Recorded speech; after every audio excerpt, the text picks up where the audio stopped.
Thank you all for getting something to eat and settling down. Welcome to our conversation on leadership. I'm Steve Slick. I'm the director of the Intelligence Studies Project here at the university and also a clinical professor at the LBJ School. Let me start by acknowledging and thanking the teams from the Intelligence Studies Project, the Clements Center for National Security, the Strauss Center for International Security and Law for all their hard work that goes into preparing events like this. We also sincerely appreciate our hosts and partners at the LBJ School of Public Affairs. So by way of notice and warning, I suppose, for those of you who may wish to ask questions later in the program, this event will be recorded and is going to be available as a podcast through the partnership between the Texas National Security Network and the War on the Rocks blog site. So of course, we set high expectations for our students here and our graduates at the University of Texas. We expect our graduates not only to perform well in their public service or private sector jobs, but also to advance, assume broader responsibilities, and ultimately to lead others. And it's not too soon to start preparing for that task. Today we've assembled an extraordinary group of leaders to share their perspectives. So I know you're interested in hearing from our guests and not necessarily about them. So since they're already seated up front to make room for more of our students to join, let me just remind you who we have the privilege of hosting today. So across the way is John Brennan, a distinguished non-resident scholar at the university and the former director of the Central Intelligence Agency. Next to him is Admiral William McRaven, our UT System Chancellor and the former commander of the United States Special Operations Command. All the way closest to me is Admiral Bobby Inman, the LBJ Centennial Chair in National Policy here at the university, former director of the National Security Agency and the deputy director of Central Intelligence. And to break the National Security Caucus, is the Honorable Julian Castro, a Dean's Distinguished Fellow here at the LBJ School, former Secretary of Housing and Urban Development, and the Mayor of the great city of San Antonio. So, today's conversation will be moderated by our colleague, Professor Will Inboden, who's also the Executive Director of the Clements Center. So, over to you, Will. All right, great to see everybody here. Steve mentioned I'm the Executive Director of the Clements Center. I'm also honored to be a professor here at the LBJ School. And I'm also the new Editor-in-Chief of the Texas National Security Review. And I mention that because, as Steve said, we are recording this and it'll be turned into a podcast for the Texas National Security Review and War on the Rocks. And so listen eagerly. Be mindful of that when it's time for your questions as well. We'll be preserving this for posterity and distributing it far across the nation and across the globe. And finally, by way of preface, I'll say it's such an honor to be with these four great leaders here. As a little bit of an introductory experiment, I started trying to tabulate the number of people who have been under their direct leadership in some form or another, their subjects, if you will, and also tried to tabulate the number of years of decades of combined leadership experience here. But I'm just a historian. There's a lot more than I can count, a lot higher than I can count. Anyway, let's just say that we are very privileged to have such a range of experiences and wisdom here. Each of our panelists is going to start off with a couple minutes of opening reflections on what leadership means, and then I'm going to go through some questions here, and we'll want to finally after that, the last part of the program, hear from the audience. So first up, Director Brennan, share a couple thoughts on. Well, thank you, Will, and it's great to be back here at the University of Texas. And thinking about leadership, what I believe is one of the most essential quality of leadership is a good University of Texas education.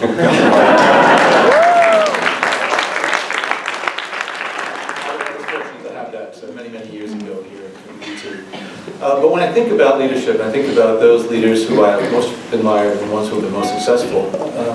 Their leadership was basically the manifestation of the experiences that they had throughout the course of their lives. And they then had the opportunity to demonstrate that leadership by following through with those principles, the guiding star, the North Star as I call it, that leads them in every aspect of their life. I was very fortunate to have a mother and father that taught me early on about the distinction between right and wrong and what it means to be a good person and how to treat others with dignity and making sure that I was able to show to others the qualities that I value and those principles that guided me.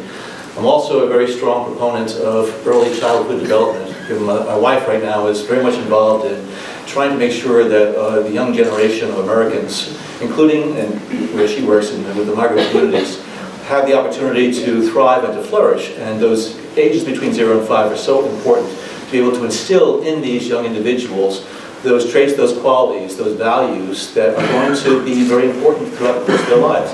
So as one goes up through the ranks, and I had the great honor and distinction to be referred to as the director of CIA, not because I was smarter or better than others. I had opportunities that were given to me, people who took time to mentor and coach me, and I was able to then live out sort of my experiences in those leadership positions. So again, I think that leaders emerge through the course, certainly of their early lives, and then have the opportunity to live those values, those qualities, and those experiences that are most important in terms of making sure one is a successful and a good leader. Yeah, thanks, Will. I tell you, you can't be a military guy, I don't think, without quoting Karl von Clausewitz, who was the 18th century Prussian general who wrote the seminal book on war. And there's a great quote on war where Clausewitz says, "Everything in war is easy. It's just the easy things are difficult." So everything in war is easy. It's just the easy things are difficult. I think this is like leadership. When you think of leadership, I could get up on a whiteboard and tell you all the things you need to know about leadership. Lead from the front, set the example, do all those sort of things. It's just hard to do. One of the first questions I'm almost always asked about leadership is, are great leaders born? Or can you make great leaders? And I'll tell you what I found in my 37 years in the military is you can absolutely take young men and women and turn them into very, very good leaders. You do that by instilling in them, again, a sense of values, a sense of integrity, a sense of honor. You teach them how to communicate. You teach them how to lead in small groups and in larger groups, and back to the experience. You have to have these experiences as you grow, but they can absolutely become good leaders. I will offer, however, that I think great leaders, there's got to be something in their DNA that is a little bit different. They have to have all those qualities of the good leaders, but the ones I've seen that are great have, for lack of a better term, kind of an emotional quotient where they can be around a group of men or women, they can be around an audience, they can see things, they can feel things that maybe other people just don't see or feel. And that allows them to interact in a way, I think, that even very good leaders sometimes struggle with. So when you think about what can be taught, the first thing we learn in the military is take care of the troops and the troops will take care of you. I think that's about as simple as it comes when you're thinking about leadership or leading in a group of anything, again, a small group or a large group. The question then becomes, what does it mean to take care of the troops? I think when I first got to the SEAL teams, there was a sense that the enlisted guys would come up to me and say, "Hey, sir, you got to take care of the troops. That means you got to let us off on Friday. You got to make sure we got plenty of beer in the keg. You got to have all that." And you realize very quickly that's not what taking care of the troops is about. In any great organization, the first thing you have to do is you have to set the standard for excellence. I don't care whether it's a football team, an LBJ school, or a University of Texas system. You have to set the standards. Then you have to give folks the resources to meet those standards. So sometimes people would tell me, well, I set the standards and the expectations, and the folks working for me just weren't able to achieve. And then you have to ask, but did you give them the resources? Did you give them the money? Did you give them the time? Did you give them the latitude to do the job? Set the expectations, set the standards, give them the resources, and then hold them accountable. If you do those things, then you will be able to lead a great organization. A book I would offer to you, it's an old one, you're going to have to search it on Amazon or someplace in the dusty archives, written by John Baines, called Morale. And the book talks about the 2nd Scottish Rifles. And this was a brigade-level organization back around World War I, British, UK. And they were an abysmal unit. And then all of a sudden, because a new commander came in, set certain standards, held people accountable, they went into World War I and the Battle of Neuve-Chapelle in particular, and were one of the most distinguished units there. And you recognize the value of those little things about setting the standards, making sure you give people the resources to hold them accountable. And the last thing I'll talk about is, and John mentioned it, particularly in today's environment. I have an opportunity to talk to the presidents and the faculty and folks a lot of times, and I tell them the one thing you have to do as a leader is the right thing. Do the right thing. There's an old quote from the Texas Rangers, we did the right thing because it was right. Pretty profound, actually. We did the right thing because it was right. In today's environment, do the right thing. If you do the right thing, you will always be able to stand before the long green table and address people's concerns. If you don't do the right thing, you end up like some of the institutions we've seen lately, or you end up like Enron. I mean, you have to do the right thing. Do it. Do things that are moral, legal, and ethical. Those are the 3 litmus tests that I have in every decision we make. I think if you do those sort of things, you'll find you're as good a leader as you hope you can be. Secretary Castro. Well, first of all, thank you so much for having me, and it's good to be here with such a distinguished panel. So just very briefly, and I know I've shared this story with some of the students, you know, I went into public service because I got interested in public service after I went away from my home community of San Antonio, and I could compare the San Francisco Bay Area, you know, my brother and I went to Stanford, to the community that I come from, and I saw that in the Bay Area in the early 90s, that place was a lot more innovative and more well-educated, had higher income levels, more ready for the future. In my hometown, it was a place that still felt connected, where, you know, the shorthand that I use is if you were in a restaurant and you sneezed, 2 or 3 people would still say, bless you. You know, there's still a sense of connection among folks. And so my interest in going into public service was, how could you create the best of both worlds in a city? You know, well-educated, ready for the future, had good income and opportunity, but also a place where people still felt a common sense of identity. They still felt connected to each other.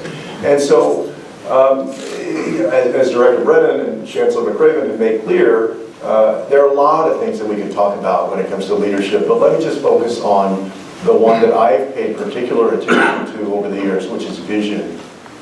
I think especially in the realm of public service and electoral public service, the vision that you have counts. Being able to articulate what you're going to do if people put their trust in you and essentially hire you into that position. And remember, in public service, if you're an elected official, you don't have a boss except the people that elected you. And so there's nobody there that can literally on that day fire you. I know sometimes people wish there was a way. But that means that you owe, I think, an extra obligation to folks to let them know what your vision is. And I've found that the most compelling leaders, whether at a company or in public service or a nonprofit, are those that do have a very strong vision for where they want the organization to go. Now, there's a lot more that goes into whether you can actually execute that vision and lead on it. But to me, that's one of the most fascinating aspects of leadership, is that vision that you have from the beginning. I have been very privileged. 31 years government, Navy, 35 years private sector, pretty broadly across business world, 27 years now paralleling in the academic world. But fundamental skills of leadership I learned in my very first job in the Navy, on an aircraft carrier, in combat, 37 enlisted people in the division doing communications. Lieutenant was a division officer.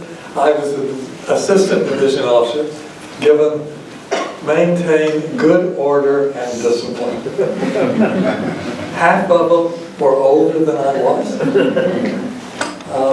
I got a wonderful coaching, mentoring from Chief Petty Officers, from senior enlisted. What I learned, you manage things. You manage paper. You lead people. And to do that, you've got to be interested in them. You've got to know what are their problems, what are their challenges, what are they concerned about. Having a 19-year-old who already had 2 children coming for advice on how to handle his finances. Just the whole array. But the exposure to what are the needs and the concerns of those you want to lead. And then echoing very much early on, you got to know where it is you want to go. And you got to be able to articulate with some clarity. Where is it you want people to follow you in this process?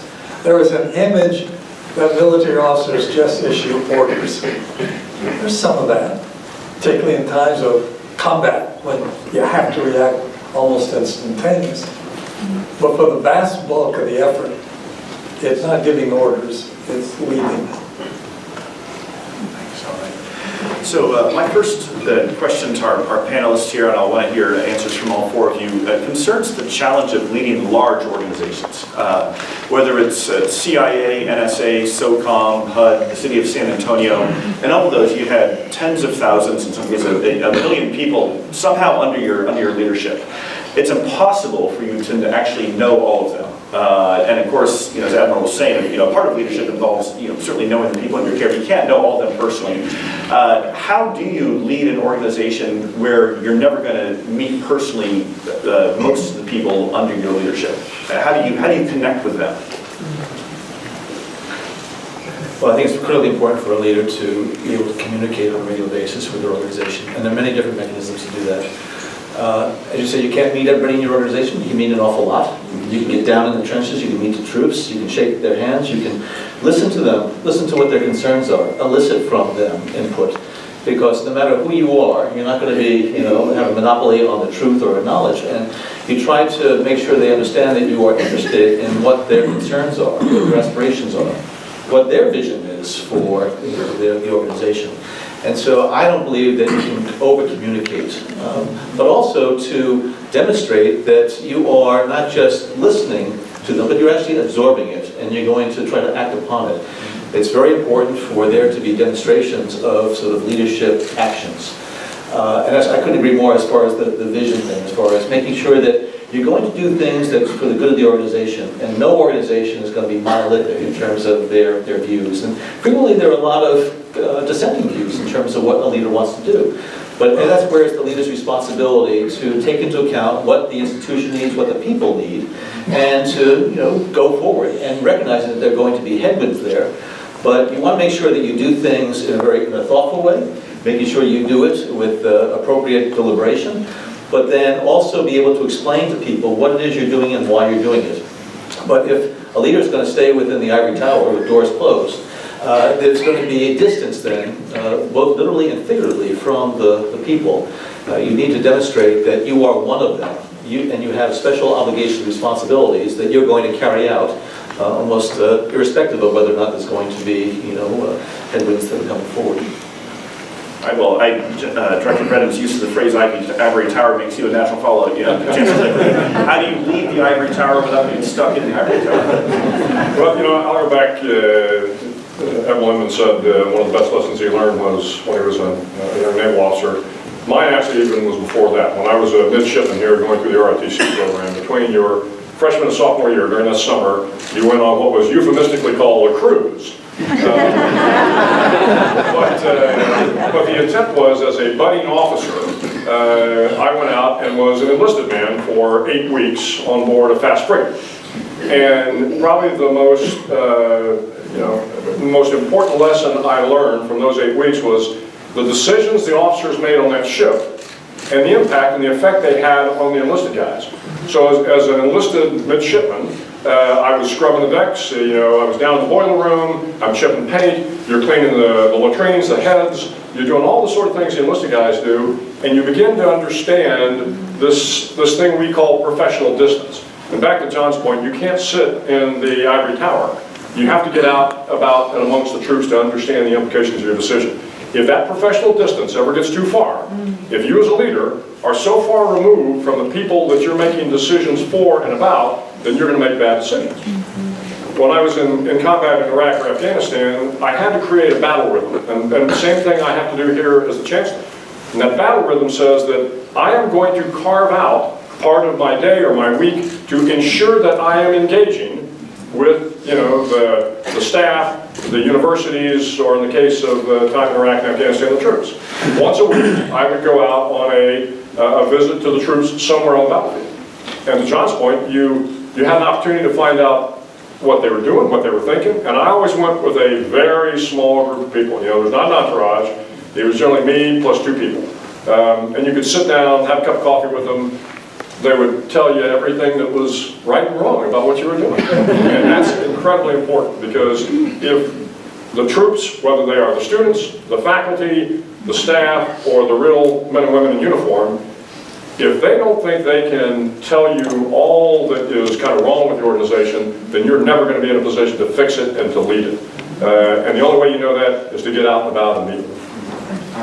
Yeah, just a very quick story, you know, at HUD, so we had about 8,000 employees and 55 different field offices, and one of those field offices was in Washington, D.C. So just to put an exclamation point on that, we had our headquarters in Washington, D.C., and then we had a field office in Washington, D.C. And so I made a point to try and go and visit these different field offices. I probably got up to 30 or 40 something of them. And the folks in the DC field office told me that it had been about 15 years since a HUD secretary had visited the Washington DC field office. But so I completely agree with that point of, even though, yes, you know, we're in organizations that are larger than your ability to perhaps meet every single employee, you can meet a lot of people and should make the effort. The other thing I would say is that I think that the larger the organization, the more important it is that you set that standard of excellence and people know the vision and they know the standard, and that you do things to listen and to empower them in their roles. So they feel like they have ownership of the organization as well, because the bigger the organization, the more spread out folks are, the more, you know, the tendency is to feel like they're adrift and that they're not part of it. So you have to do everything that you can to bring them into the fold, to listen and to empower as much as possible. Admiral Inman. You'll recognize some parallel experiences here in all this. I became the director of the National Security Agency on the 5th of July, 1977. 16,000 people in the Home Office, 80% civilian, 20% military. And I found very quickly they were very skilled at bearing the director around like the pharaoh and putting him down at the interest, go deal with the outside world. The deputy would run, the civilian would run the agency. So I like to wander around. So I designated Tuesday afternoon, 3 hours. They could not schedule it. And I was going to wander around the agency.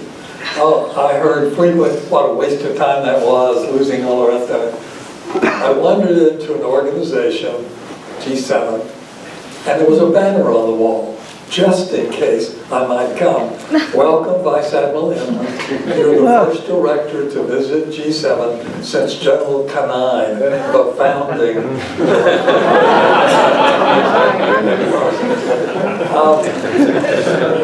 The other problem I found, I had fairly sizable staff meetings, senior people, and I'd hope for the things I thought were important. As I wandered around, I would ask questions. And it was very interesting. What I heard back about what I'd said was not what I thought I'd said, or what at least I'd intended to say. So I put together a small group of directors, advisors, young people, picked out military and civilian. And their job was to go wander around the agency and come back and just send me memos, what was going on their version. And then I'd do once a quarter, fill up the fairly large auditorium and give them a report card. How, in my view, the agency was doing for half an hour, and then answer questions for half an hour. And I would always make sure that there were at least 50 junior people in that gathering. And then when I would be wandering, I found they'd gone back and given their version of what I said, which again was not always what had been filtered in the samples. Contact, visibility, very important parts of leadership. All right, so my next question, and Admiral Inman, just to tee you up, I'm going to put this one to you first. So we're reversing order here, so Director Brennan, you get plenty of time to ponder on this one now. Next question has to do with the relationship between leadership and public opinion, especially in this current era we're in of populist passions and social media frenzies on the right and left and across the political spectrum. how does a leader stay in touch with his or her constituents or troops or subjects or, worst of all, faculty members, right? How do you stay in touch with the people under your leadership while not succumbing too much to some of the maybe less healthy passions and mob mentalities that can sometimes develop, especially in this current era? So. Well, the world is changing at an incredibly fast pace, driven by social media. So I'm a little reluctant even in answering your question. I don't consume social media. I don't spend hours tweeting or texting, anything else. This might even be your first podcast. Right? Well, I did one in a fundraiser for a university. I always found great value in direct conversations. You see body movements, you see reactions in the process. I hate talking to an audience where the spotlights are here and the audience is dark, because I can't see how people are reacting. Are they confused? Are they turned off? Now, how do you get any of that on social media in the process? So I worry in this leadership situation, there's a vast volume of information flow. Is it accurate? Is it reliable? Is it timely? Is it relevant to the problems you have? I'm still struggling with that. Yeah, a couple of things. Number one, especially for folks that go into public service, elected public service, you have to know what you fundamentally believe. Some of the folks that I've seen get most in trouble in public office have been the folks that don't, at their core, don't fundamentally know what they believe, aren't attached to any core vision or core set of principles. And so, when the moments come around and this is the fashionable way to go, or this way, they're more willing to do that. Obviously, some of that goes on in politics all the time, and some of it is I think, more dangerous than other forms of it. But number one, know what you believe. Secondly, having that good mix of information, a balance of information. And I'll just take a granular example. A lot of times you'll go out and speak to constituents, for instance, and they'll talk to you about why something is a problem. And you're speaking to folks, hearing their story, and you're completely on their side because it sounds like, there's an injustice here, or something really needs to get done. And then you go back and talk to staff and hear the reasons why something is being done the way that it's being done. Let's say 20% of the time you hear that and it's still not a good explanation, and you say, you know what, no, we have to change this. But a lot of the time you hear that and you understand, okay, even though I may want to change this and we need to work toward that, there's a reason why there's going to have to be a process, or that's why things are the way they are. And so we need to come up with a reasonable way to change it, and not just the knee-jerk kind of reaction. So knowing what you believe, and also a balance in the mix of information that you get, and having a practice of doing that, always reminding yourself to do it, I think will serve you well. Yeah, I certainly couldn't agree more. You have to kind of know what your core fundamentals are, I think, whenever you're in a leadership position. One of the things I found here, which of course was entirely different than my time in the military, was that everything you say, every word you write is part of the public record. I learned that the hard way. A couple times, as I wrote emails. We all learned that the hard way. As I wrote emails, thinking those emails, not really thinking that they were going to be subject to TPIA, the Texas Public Information Act. But what I found in terms of communicating now is I write all of my key communications. I write. And that's important because I don't want a statement to come out from the Chancellor. I don't want some, with all due respect to our public relations folks who do a great job, I don't want it to be a canned piece of information. So generally once a week I write a blog, or if I'm going to write to the large population of Texas alumni, I write.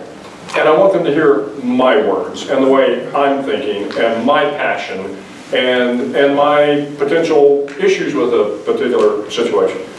And that way, there is no doubt in anybody's mind that, okay, this is what McRaven is saying. You may not like it, you may not agree with it, but at least it won't be misconstrued because I have put it down on paper. Or on social media or on YouTube or whatever it happens to be. And so I think the problems we run into today is that sometimes people's words get misconstrued.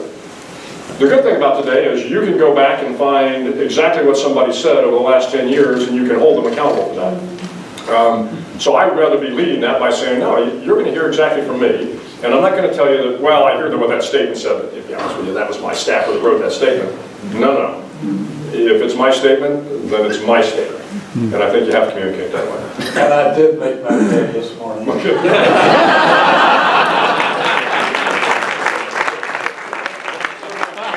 You're making your bed for an awful... All right, Director Brennan, leadership in public opinion. I think I'd be remiss, first of all, to say that the guy sitting next to me is one of the greatest leaders I ever had the privilege to work with.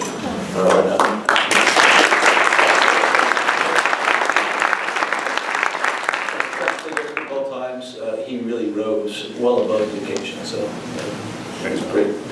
I think it's important for leaders to create an environment where people do feel empowered.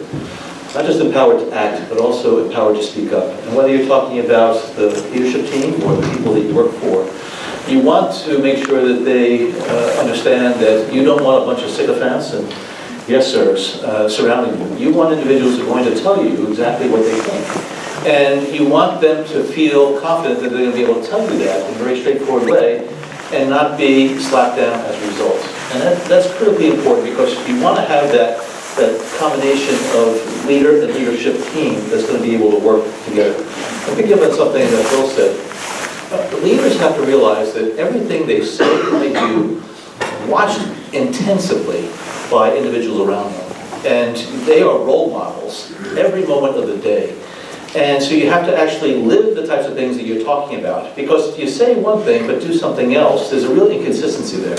And people are going to say, well, he may say or she may say that, but that's not really what they're trying to advocate. And something very simple that I did when I was at the agency, I was a very strong advocate for a variety of reasons for LGBT rights at CIA. Because for too many years, individuals in that community were not treated appropriately. And so my lanyard at CIA was a rainbow lanyard with my agency badge. And I walked throughout the agency with that. And I must tell you, there were so many people who would come up to me and say, thank you for demonstrating your commitment to this cause. So I think there are things that leaders can do on a daily basis that can be simple, but really going to send a very clear signal to people that this is something that you believe in, these are your principles, and you're going to make sure you stand behind them. And yes, there will be people who will criticize you for it, and that's where public opinion will come in. And my father used to tell me, if you can look yourself in the mirror, every day and say, you took the right decisions because you believe that they were the right things to do, that's fine. You'll always have, the naysayers and knuckleheads out there. But you have to make sure that you're able to live to your principles because at the end of the day, that's the one that you really need to make sure that you take care of. It's actually a great segue into my next question, which again, I'm going to reverse order again, put it right back at you, but I want to hear from all of our panelists. The relationship between leadership and morality. Is leadership just a skill, or is there a real moral dimension to it? And if so, how would you unpack that? You've each alluded to this in different ways, but I'd like to hear some further reflections. And Director Brennan, you gave a very thoughtful lecture on this on campus a couple months ago, so we'll tee you up first. I spoke about the ethos of intelligence and the ethics of intelligence, and I think it's critically important because I think there is a morality that we all need to sort of abide by. As I mentioned before, that morality, at least in my life, was instilled in me early on by my parents, by my family, by my early educators. And it was something that I tried to live up to through the course of my life. And it becomes part of your DNA at a very early age. And if you are not living by that morality early on, when you get into the leadership positions, are you going to really be able to then adapt? And so to me, I think it's critically important that, yes, you need to make sure that you adhere to the letter of the law, but also the spirit of the law, as well as, and morality is a subjective term, I realize that, But I do think that there is, in essence, a distinction between right and wrong. And a lot of times there are difficult policy decisions, and you have, a variety of, bad options. But frequently, when it comes down to some of the decisions that leaders have to make, individual leaders really know what the right thing is to do. It may be hard, it may be difficult, it may be that you're going to be roundly criticized, and you're going to be facing some really turbulent waters. But doing the right thing at difficult times is really, I think, what distinguishes, the good leaders from those who fail to meet that standard. Yeah, I'm not sure I can add much to that. I think John's exactly right. The examples that you see today, though, where leadership is failing, I would offer is because it was a failure of their kind of moral underpinnings.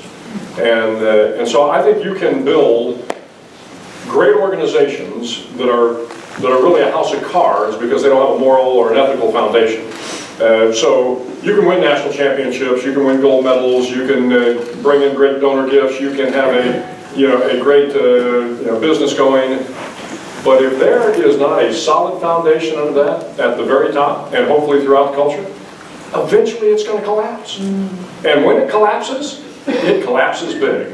And I think when you go back and look at the organizations that we represent here, are there bad people in the organizations? Of course there are.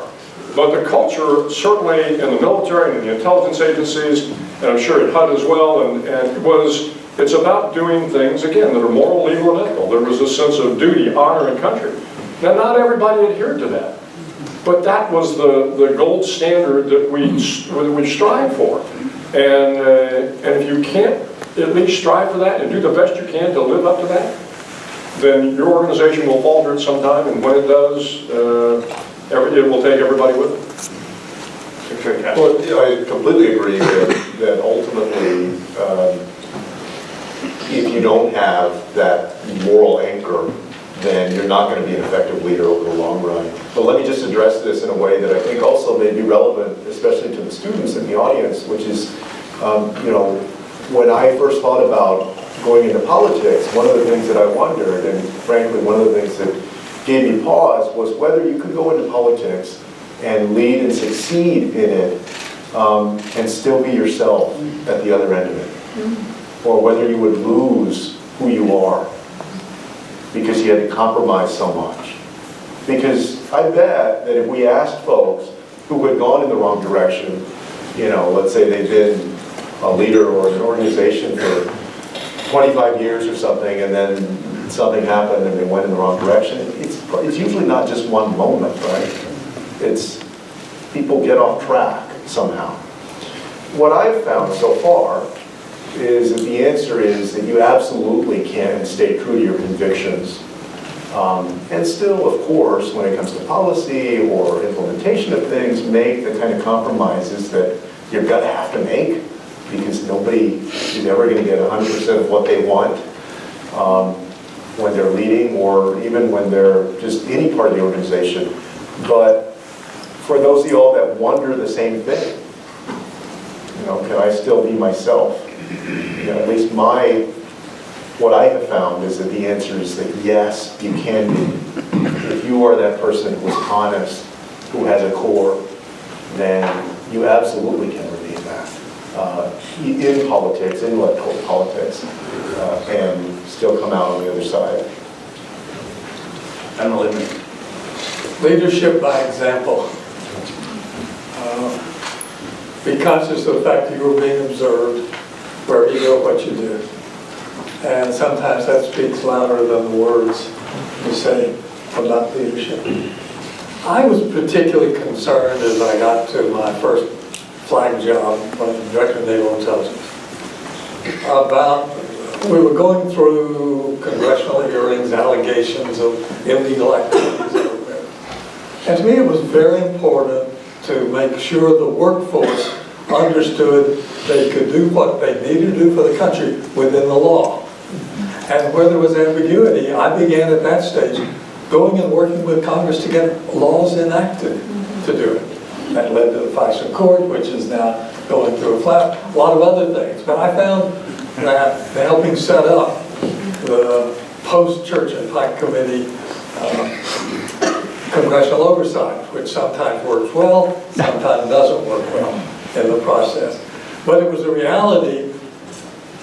Most of the intelligence work was being done under high levels of classification. Simple reason to protect sources and methods. And so how did you convince the public that you were abiding by the law? And that's why I turned to congressional committees. Sometimes it worked, sometimes it didn't work that well.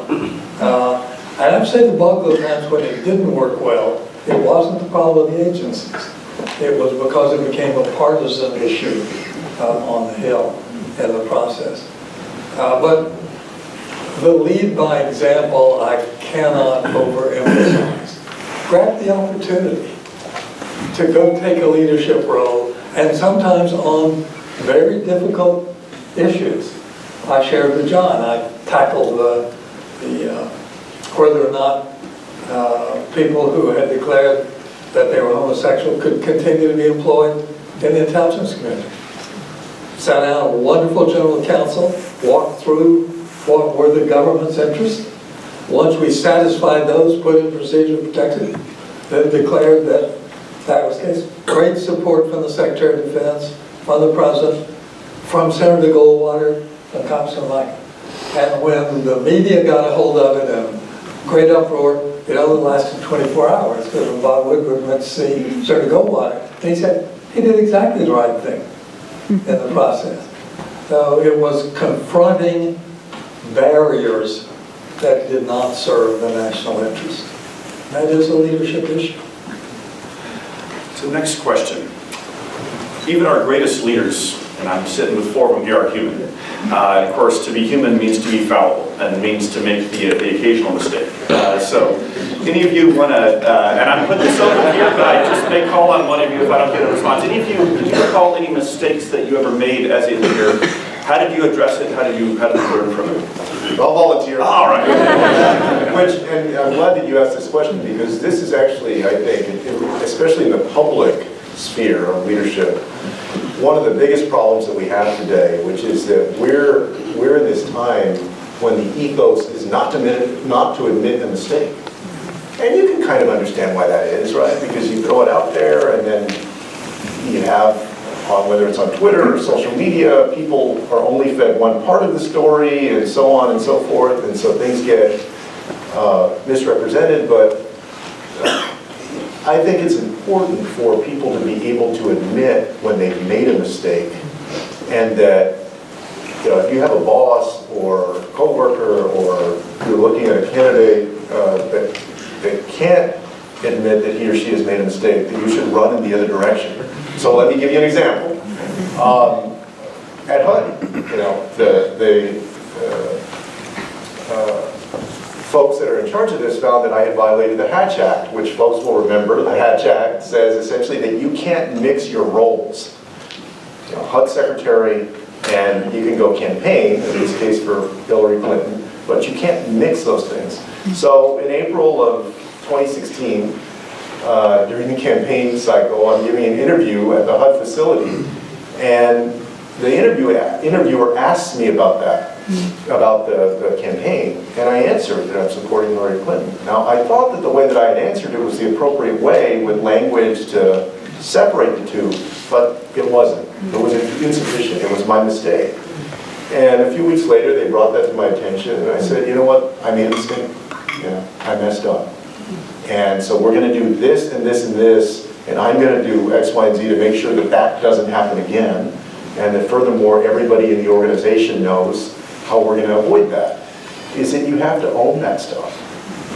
And I think that when we evaluate leaders, we should evaluate those leaders not just by everything they did right, but when they messed up, what did they learn from that? Are they big enough to admit when they messed up, and then can they learn from it? Like all of us in life, right? You messed up. I've found that over time that I've become a little less bombastic and less judgmental as I've gotten older, because I recognize that sometimes people do mess up, and what happens after the person messes up. Now, as a leader, you probably don't want somebody that messes up all the time, right? That's probably not a good leader. But everybody is going to mess up. And I think that we need to get back to a place in our country where our leaders, whether it's the leader of a company or the mayor of the city or the president himself or herself in the future, can admit that and grow from that, and people accept that. Well, there's so many, I don't know where to start.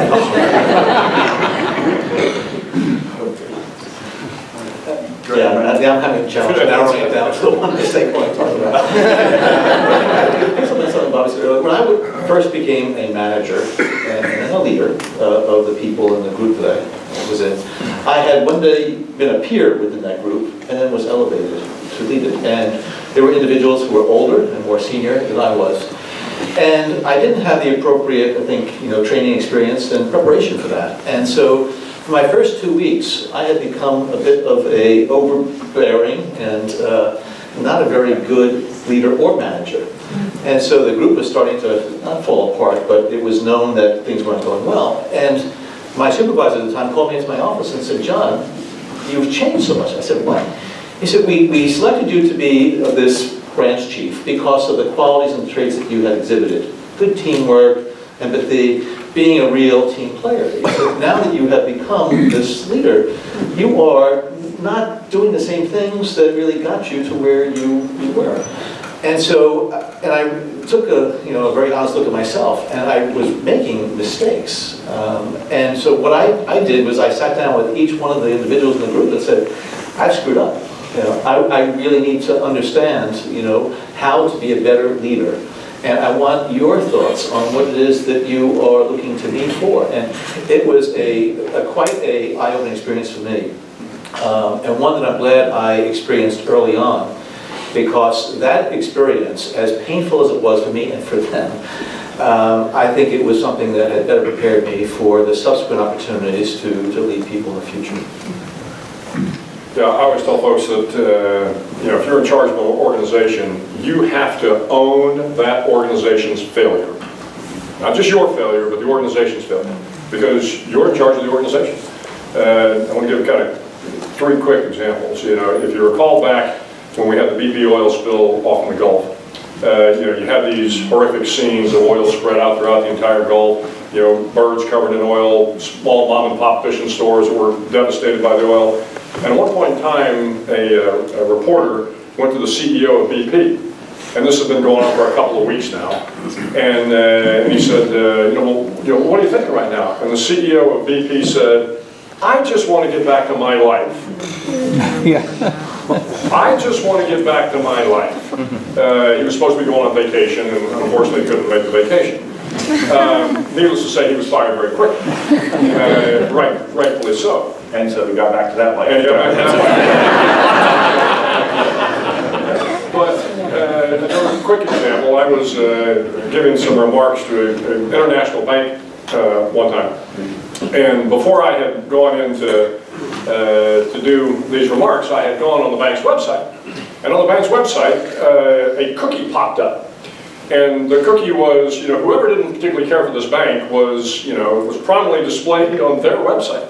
And it happened to be this guy, Jason. And Jason was saying, this bank is okay, but every time I call, nobody picks up the phone. I go into the local bank, and they don't treat me very well. I mean, he just ripped the bank apart.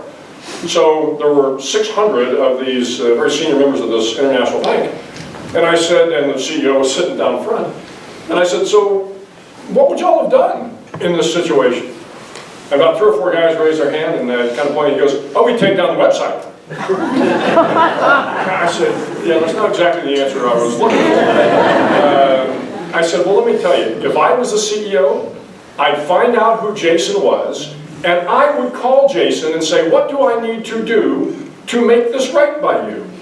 And they said, "Why would you do, you're the CEO, you don't have time to call Jason." And my point was, then you don't understand what it takes to be a CEO, because that's exactly what you need to do. You've got to take care of your customers, your employees, your staff, your faculty, because you own the problem as the CEO. Now let me fast forward, because back to what everybody said here, I've got more mistakes than I can line up, but a couple of them that were very painful we had a very serious civilian casualty incident in Afghanistan. Some of my forces went in inadvertently, not inadvertently, we got into a firefight and ended up killing a couple of Afghan policemen that were the sons of one of the village elders. And it was just a horrific incident, and it was in a very sporty part of Afghanistan. And I realized that this was easy for me. I was 3 levels above this, the decision makers that had kind of gone in to do this, but I own this organization. So I went down to meet with the father of the of his 2 sons that had been killed, and came into this Afghan village, and it was me and one other officer, and needless to say, they were not happy. And about 200 came into this little town hall meeting, and I apologized to the father, and I explained to him the actions that we'd taken and where we'd gone wrong. I didn't know how the father was going to take it, and to his credit, he accepted my apology, but what came of that was that all of a sudden the fact that an senior American officer had come down to apologize for such an egregious, act in the middle of a war zone meant a lot to the Afghans. And all of a sudden that little part of that province began to change. And so the unintended consequence, I didn't go down there assuming that would happen, but I went down there understanding that this is my responsibility. This is on me. Somehow I failed to either train the guys or teach the guys, or a decision wasn't made at the right level that caused this civilian casualty to occur. I own that. And so I would tell you, wherever you are in the organization, if you have people below you, this is not about, well, look, I'm sorry, this guy screwed up or this woman screwed up, no, you own that. You're the person in charge. John triggered me for one that I think is a teachable moment. I became Director of Naval Intelligence. Suddenly had 3,600 people reporting to me, 6 different organizations. Korean War just ended. How do you get the organization reoriented, focused on a whole new set of problems?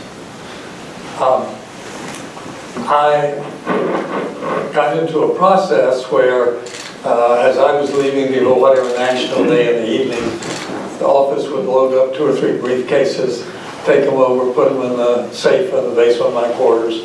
Between 4 and 6 in the morning, I'd work through all that paper. They'd pick up the briefcases at 6. Time I got to the office at 7, everybody was already at work. What's wrong with that? People stopped making decisions. They would get something put in the briefcase. It was easier. I was going to make the decision, and they might not be held responsible. More than that, I realized I had 25 direct reports in that process. The lesson here is learn to delegate. It was, for me, the hardest single thing I had to learn to do as a manager. I could do it faster in the process, but it was terrible for the organization and the process. I got suddenly picked up, promoted, moved elsewhere, and one of my closest friends took over. He was massacred. Span of control was much too large. It took a long time to turn around this centralized process of decision making. All right, so I'm going to put just one more question to each of our panelists, and these are going to be specific to their own pasts and backgrounds, and then after that we're going to be taking questions from the audience. So, and I'll say right now, our first question from the audience is going to be from a student, so students be thinking about what you want to ask. Director Brennan, question for you. During your time as CIA director, you designed and launched a major modernization campaign. And for all of CIA's accomplishments, it's a very traditional and change-resistant organization. So how did you lead the workforce through that modernization while still keeping them focused, while making sure that they were carrying out the mission, staying the same mission focused, but eventually buying into to the big organization? In fact, I spoke to a class here this morning about this issue. I felt a special obligation having the opportunity to be director of CIA after having spent 25 years there previously, that I needed to do what I could in order to prepare the agency for the challenges of the future. And when we reorganized the agency, it wasn't because the past organization did not serve the agency well. It's just that the environment and the global stage had changed significantly, that we needed to do some things, I thought, in a more integrated manner. There was a lot of concern, a lot of opposition within the organization to that, and I had to explain to people over and over again what I was trying to do. People were asking me what was broken that I was trying to fix. I said, that's the wrong question. What we need to do is be able to adapt to the changing environment so that we're staying sort of ahead of the curve. And there were many pockets of opposition. There was, in some respects, an active insurgency within the agency to try to undermine it.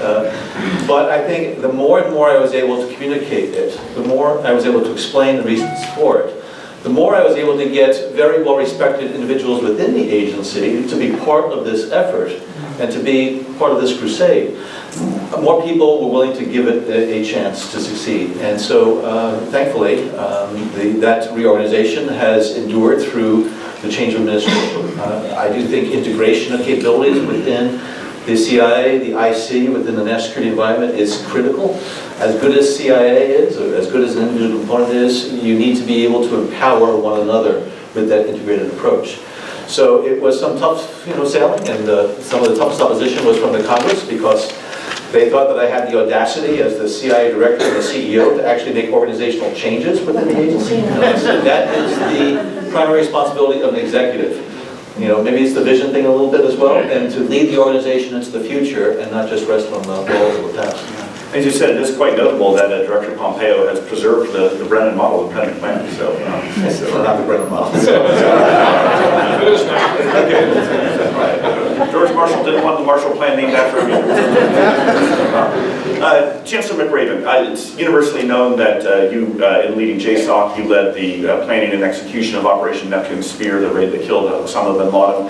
What's much less widely known is that at the same time, simultaneously doing that you were also overseeing many other still secret operations by JSOC in all sorts of corners of the globe. How did you lead JSOC through that when everyone knows that, obviously the main priority is Neptune Spear, and yet you can't let any of these other balls drop? Yeah, I'll go back to what Admiral Inman said just a few minutes ago. I mean, this was about delegating responsibility. I mean, ultimately I had the authority, but in terms of responsibility to these great group of colonels that I had, the regimental commander from Delta Force, the SEAL commander, the Army Special Forces commander. I mean, these were incredibly seasoned combat veterans that understood how to take the fight to the enemy. So, I mean, the day, as John well knows, the day of the bin Laden raid, we had 12 missions going in Afghanistan at the time and a number going in Iraq, and all of that was orchestrated through, again, the subordinate commanders. But I tell you, understanding that delegation and providing the latitude to the folks below you to do their job is exactly what I hope I brought here to the role of the Chancellor. When I was the SOCOM commander, the Special Operations Commander, I had 12 what we referred to as subordinate commanders. So the Army Special Operations Command was a 3-star, the Joint Special Operations Command was a 3-star, had 2 stars, had a couple of 1-stars. Well, here it's the same thing. I mean, the flagship, the flagship university here at the University of Texas at Austin, they are the flagship. You have to give somebody like Greg Finviz the latitude to do the job, the authority to make the decisions. He is the CEO of the flagship institution. Allow him to make the organizational changes that need to be made. But again, hold all of your presidents, your commanders accountable. Make sure you have a strategic plan and a vision for how the entire organization is going forward. But at the end of the day, this is about trusting the people that work for you, because you have had an opportunity to spend time with them, to understand how they do business, to recognize that they're going to adhere to the standards you've set. Let them go out and do business. So, Secretary Castro, when you took over at HUD as Secretary, the immediate crisis of the financial crisis and the housing crisis were past. So many of the residual effects we were still dealing with, disproportionately hitting low-income Americans. So how did you come in and tackle that problem as leader of HUD, even though the many lost homes and default mortgages weren't in the headlines anymore? Those were still lived realities for so many Americans, and under your responsibility. Yeah, no, thanks for the question. I came in late July of 2014, And of course, the nation had just been through this tremendous housing crisis, and a lot of the folks that we served at HUD and through FHA had been impacted by it. But we also, by that time, had seen that the housing market had started to turn around and get better, get stronger. There were still definitely soft spots across the nation, but it was in a lot better shape than it was before. And so one of the things, two thoughts. One of the things I wanted to do was to shift the narrative. A couple months after I took office, for instance, I said that we needed to end the stigma of promoting home ownership. Because when I came in, if you just said the word home ownership, people were so shell-shocked by what had happened that everybody just associated home ownership with something negative, with the economy falling apart. And home ownership has been a bedrock sort of the American dream. And so I said that we just need a strong balance to take the lessons that we learned and the measures that we put in place to ensure that we don't slide backward, but we now needed to focus again on reasonably offering the opportunity for folks to become homeowners and so forth. The second thing was that my vision for HUD was that of the millions of people that we serve, that we would ensure that paths to opportunity orbited around them. Whether it was folks who were living in a public housing community or seniors living in a senior complex, that all of the things that they would need to succeed, whether it was healthcare opportunities, educational opportunities, job training opportunities, that we would partner with others to have those things orbit around them. And the best example of that was Connect Home, which was a new project under me, working with internet service providers and nonprofits in 28 different communities. We launched this effort to get folks connected to broadband, because the vast majority of people that live in public housing don't have access to the internet. And that was very much in keeping with that vision. All right, Admiral Inman, last question for you before we turn to the audience. When you took over as NSA director, and then a few years later you became deputy director of CIA, both of those were still in the fairly immediate aftermath of the Church and Pike committees, many investigations, and a severe loss of public trust in the intelligence community. At the same time, we still had a very acute threat from the Soviet Union and many other secondary threats facing our country. So how did you restore morale in the IC workforce and still keep them mission focused, even if, as they felt the rest of the country losing so much trust and confidence in them? I'll try not to make this too long-winded an answer. First, clear rules and authorities. Executive Order 11905, 12033, 12333, through 3 successive administrations, not changed much, but laying out legally what you could do, what you were expected to do in the process. Then get actual laws, FISA,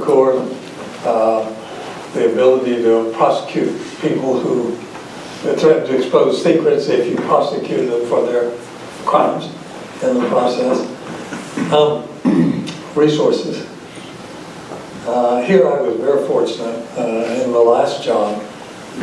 Mr. Casey wanted to run CIA, and he therefore delegated to the deputy, doing the community, doing the budgets, doing the resources.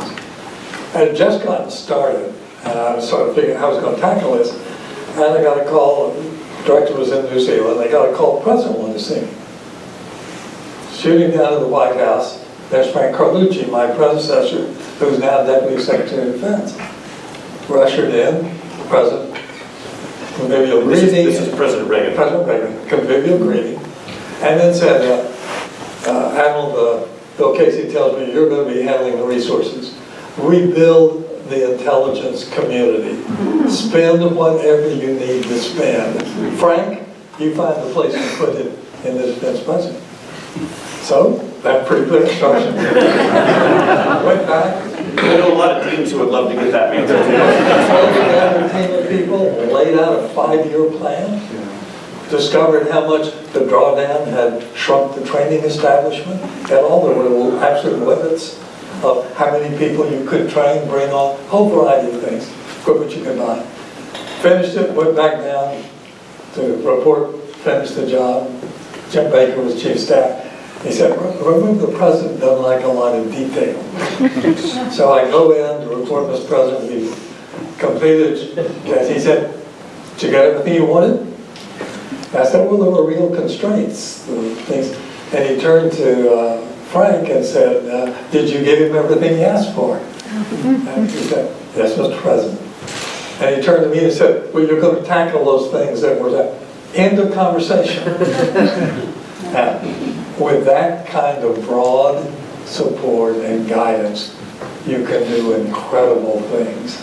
And if you think back, all those, of going through each of the layers of the bureaucracy to get an agreement, and then the fight for Congress. It was a unique time for rebuilding, and it did last more than about 4 years. We're going to turn now questions from the audience. We have a couple. Maybe a student first. We have a couple of mics floating around. So, all right. So, Alex, right there.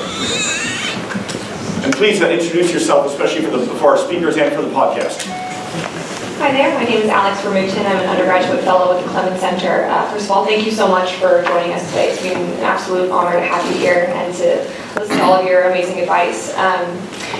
Speaking as a student, as a college senior, I think it's going to be quite a few years before I'll be in a position to head up an organization, but I wanted to know what specific advice you would have, you would offer to someone in their 20s and still pursuing their education, of what skills we can cultivate now so that one day we are able to honorably lead and serve as you gentlemen have done, in addition to making your bed in the morning.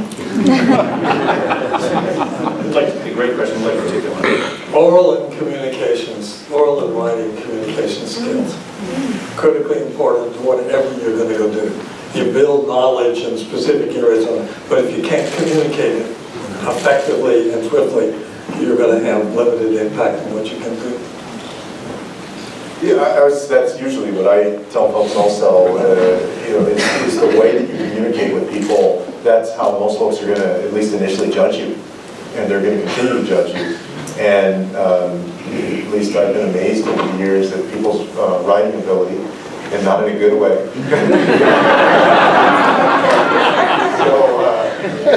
But seriously, I mean, investing the time to become a good writer and communicator.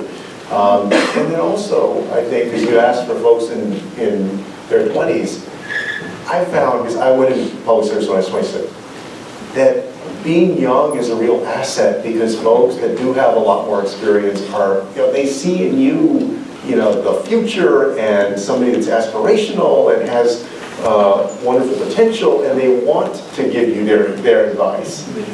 And so take advantage of that in terms of, don't be shy about seeking out the perspective of folks who are leading organizations or have had relevant experience to what you want to go into. And you'll find most of the time that people want to give advice. I was, obviously as a journalism major, that was going to be my answer that Admiral Inman had, because, frankly, I found those skills that I learned here at the University of Texas, the writing skills, the oral skills, to be one of the most important skill sets that I took in the military.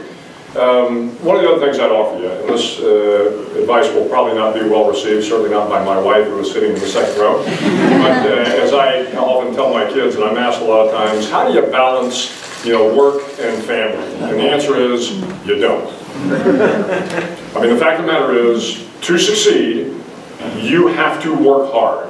You have to work harder than everybody else. That's how you succeed. It's a simple formula. It's just hard to do.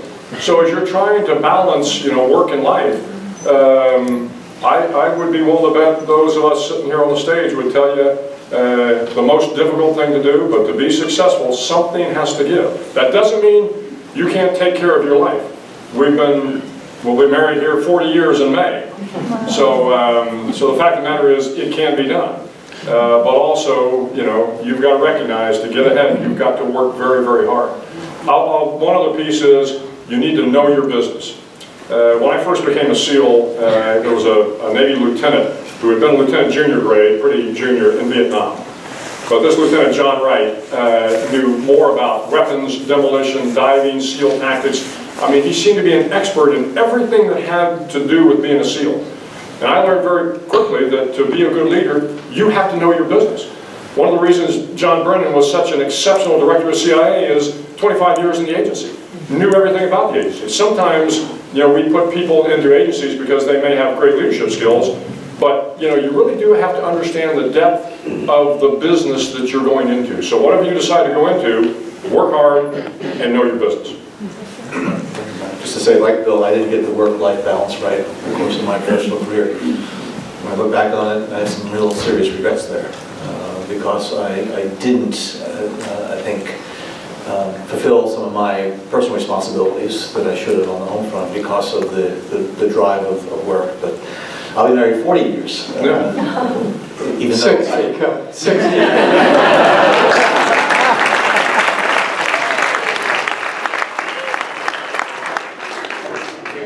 Valentine's Day yesterday, I was in El Paso. So that's over. But one of the other things is learning to deal with all types of situations in a professional and even-keeled manner. Both Bill and I were just talking in the elevator that we're reading the Ron Chernoff book on Ulysses S. Grant, and someone who demonstrated tremendous, calmness and temperament in terms of even dealing with crises. And that's where I think the leaders really are tested. And when Bill was leading the Neptune Spear operation, and we were in constant contact with him from the White House as that was going on. And when that first helicopter pulled down and hit the wall, Bill didn't say, "Oh my God, what are we going to do?" He very, very calmly and just went to the next, and they prepared for, plan B and the contingency plans there. But he demonstrated a calmness and a confidence that just really helped everybody who was working for him, as well as the people in the White House, including the President, that we had somebody there who was able to deal with this type of situation in the most competent and professional manner. So as you go through your normal day lives, just trying to think about how you're going to deal with some of these issues from that standpoint. Will, can I know you've got questions to go with tricks. Look across the four of us. We all are problem solvers. Develop along the way. It's something we're drawn to. We see a problem, we go solve it in the process.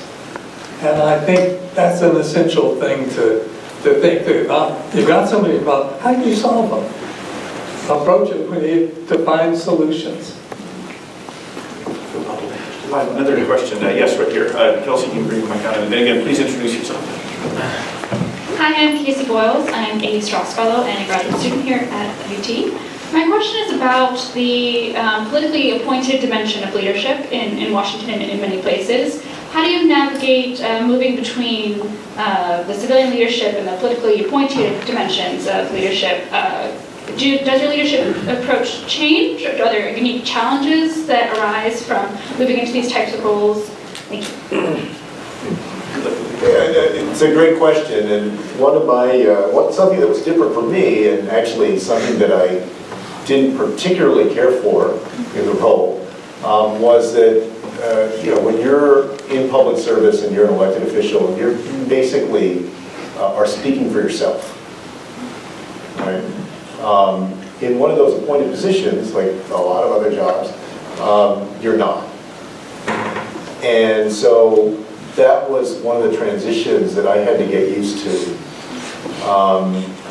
was to understand you're part of a sort of common agenda, and it's not your White House, it's Barack Obama's White House, and it's the messaging fundamentally that they want. And yeah, obviously I agree with what we're doing 99% of the time, but it was the 1% that sometimes can get frustrating. But I think that, like anything else, I mean, if you signed up for that, you were signing up knowing what that dynamic would be. And that means that you have to be especially thoughtful before you take on a role like that, and make sure that the folks that you're serving are people that you believe in, and that you're with the program. Because in those positions, you're not fully your own person, so to speak. You're part of somebody else's administration. Secretary Castro was part of the cabinet and part of the policy apparatus we within the intelligence community and the military are separate from that, and we are not part of that policy effort. We maintain an independence and an objectivity and trying to be as apolitical and nonpartisan as possible. That's why I think it's very important for the appointees, whether they be uniform officers or the heads of the intelligence agencies, to be able to make sure they're able to speak truth to power and not to get involved in the politics and the politicization that is ongoing in Washington. When I was director of CIA, I proposed legislation to the White House that the director of CIA should be a term appointment, like 5 years or whatever, taking it out of that political cycle. Because the FBI director has a 10-year term, and foolishly, I thought that that was going to protect the individuals in those positions. So, it probably was, not worthwhile to pursue that legislation. But I do think it's important that there is a solemn obligation on the part of intelligence officials and military officers to be able to maintain that independence and non-political perspective and stance.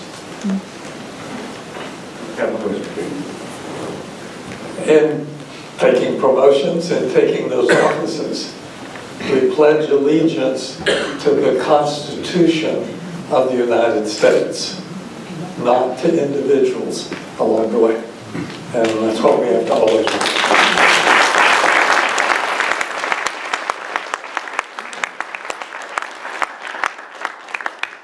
The other admiral would have echoed that for the podcast.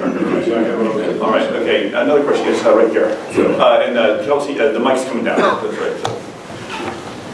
Yeah, that's right. Hi, thank you. My name is Shane Walsh. I'm just a local businessman. My question regards... And a former Marine. No, Army officer. Oh, boy. But I appreciate the compliment.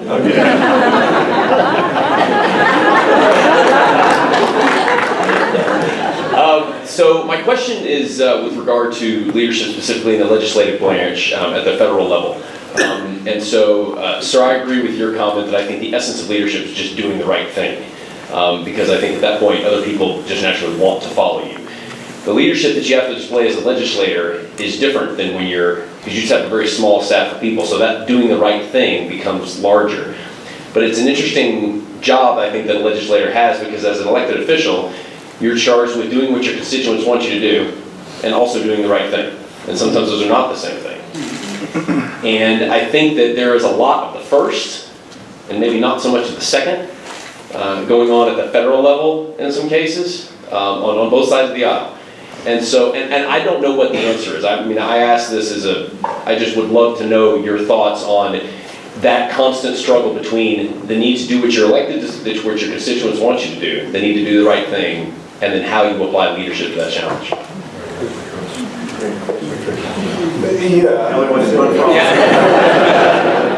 My brother's in Congress.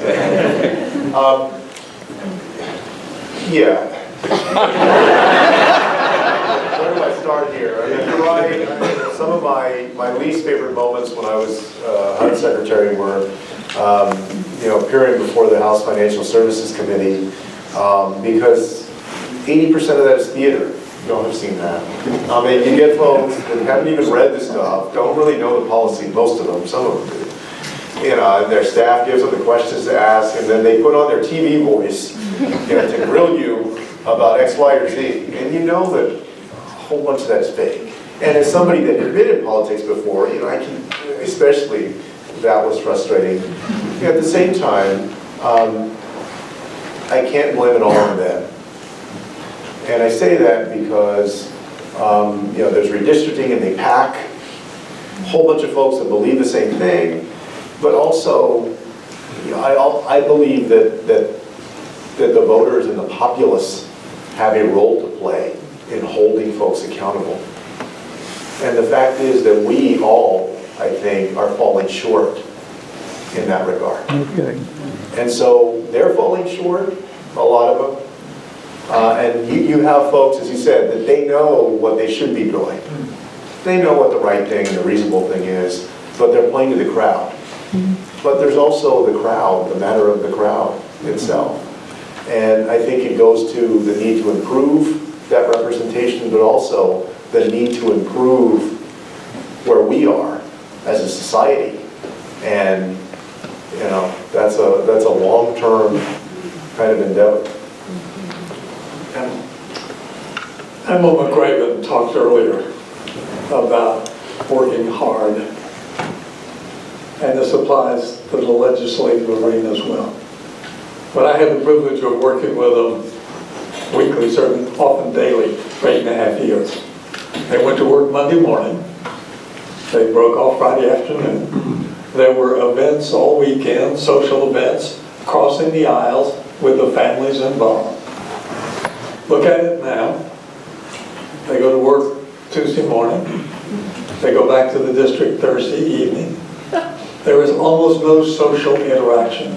Most of the families don't live in Washington. Definitions cause how expensive it's become to run a campaign. So they need to be back in the district to raise money. Those simple differences in work span and approach to doing the job has dramatically driven this shift toward partisanship on one side, and on the other, you don't get the budgets done and other things on time. So you could change this whole process by going back to the work rules. Maybe you need to lower the cost of campaign, shorten them along the way. But if you want a much more functional legislative body, it's going to be shift the work rules back to where they're there 5 days in a row, they're circulating on weekends, and then they take a week to go back to the district. Free advice.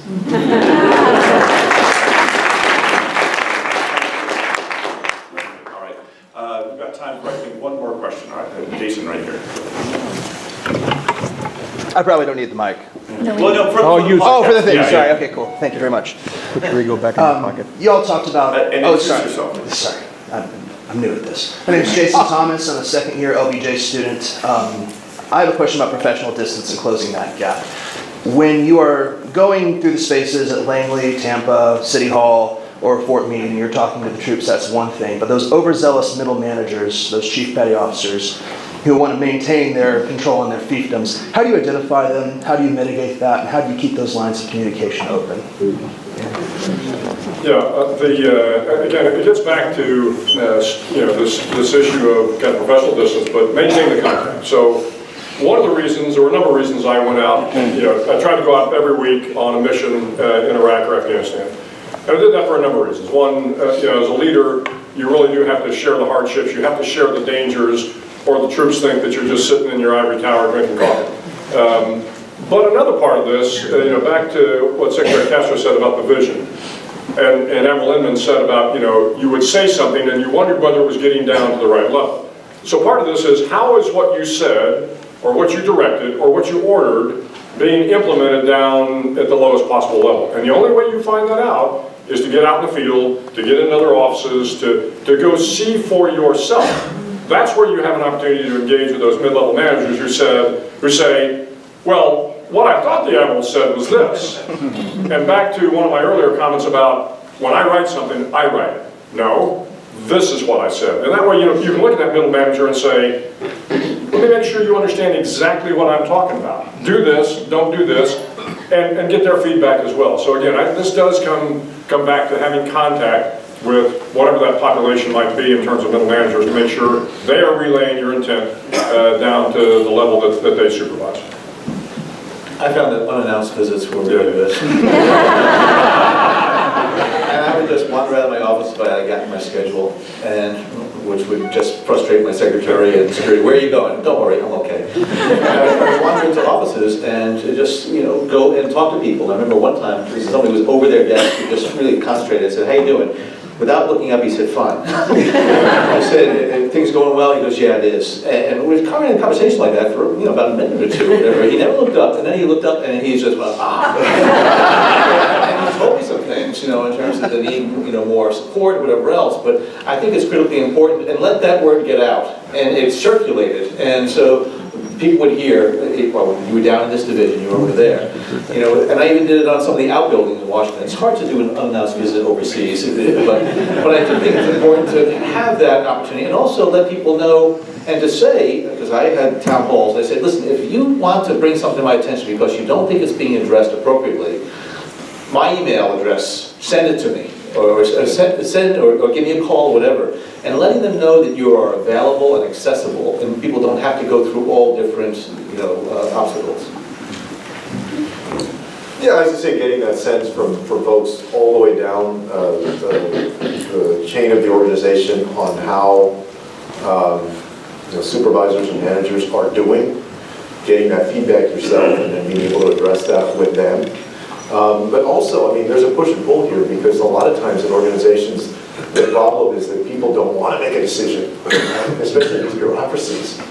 I can't tell you how many times that was a complaint that we got. And so the balance that you have to strike is, how do you empower them enough so that they feel like, they have their own, they do have their own set of responsibilities and authorities and their own persona, for lack of a better word, in the organization. But at the same time, they are implementing the vision and living up to the standard that has been set. I think that is the trick. And getting that feedback from the folks that they're supervising is probably the best way. Building off my other colleagues here, privileged to celebrate the 60th wedding anniversary next year. And looking back over those 60 years, my wife took on pretty early the self-appointed role of being my chief critic. And